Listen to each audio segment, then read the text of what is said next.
Demonte colony 3 மூவியோட லேட்டஸ்ட்டான mass அப்டேட்டை பார்த்துடலாம். வீடியோ பார்த்துட்டு இருக்கவங்க ஒரு லைக் பண்ணிட்டு பாருங்க. இந்த படத்தினுடைய ஷூட்டிங் பார்த்தீங்கன்னா ரொம்ப ஸ்லோவா, அதுவும் வந்துட்டு சஸ்பென்ஸாக வந்து கொண்டு போயிட்டு இருக்காங்க.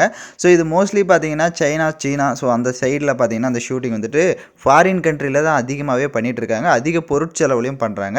இப்போ இந்த படத்தினுடைய அப்டேட் என்ன வந்திருக்கு அப்படின்னா, ஸோ இந்த படம் ரிலீஸ் ஆகிறதுல பார்த்தீங்கன்னா ரொம்ப டிலே ஆகும் அப்படின்றத அந்த தரப்புலேருந்து சொல்லியிருக்காங்க. மோஸ்ட்லி வந்துட்டு 2026ஓட செகண்ட் ஹாஃபில் தான் ரிலீஸ் பண்ண போகிறோம்.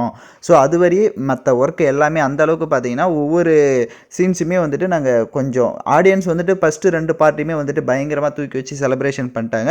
ஸோ நாங்கள் தேர்ட் பார்ட்டுக்கும் அந்த அளவு அதை விட கொஞ்சம் எக்ஸ்பெக்டேஷன் அதிகமாக கொடுக்குற மாதிரி இருக்கும். ஸோ அதனால் கதைக்குள்ளே கரெக்டாக இருக்கணும் அப்படின்ற ஒரு நோக்கத்தில் இருக்கும். ஸோ அதனால் கண்டிப்பாக பார்த்தீங்கன்னா படம் வந்துட்டு டிலே ஆகும். ஸோ டிலே ஆகிறதுக்கு பொறுத்து படமும் பார்த்தீங்கன்னா தரமாக இருக்கும் அப்படின்றதும் மென்ஷன் பண்ணியிருக்காங்க.